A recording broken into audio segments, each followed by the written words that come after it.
gutya ni uko umuntu wanjye yampaye aho niraraga ubundi niraraga mu gihuru gutyo nkabyuka n'agafuka kanjye guhiga udukara duki nihigira nkabasha kubona icyo kurya bwakwira nkagenda nkajyamaye muri cya kintu ariko ubu nabonye umufasha wanteye inkunga ukodeshereza inyubako ahantu mba icyo nshimira Imana nterajya mu rwose nabashaga kwizigama amafaranga 3,000 bya mituweli yanjye simbibure ntibitinde kuboneka nta muntu ujya untanga no gutanga mituweli buri gihe n'ubu mfitiye irangiye na 3 ubu ngubu ndabifite hano nabitse nizigamye ariko ndashaka kumenya aho bansize muramwumva mwese ikibazo cya mituweli wagira ngo mwese muri inyuma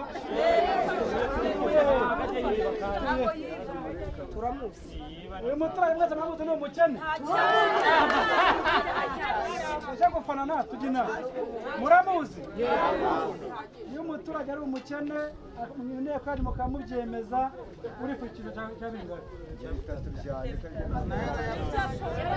bimwemereye twese wowe ubyemeza nanjye nabyemera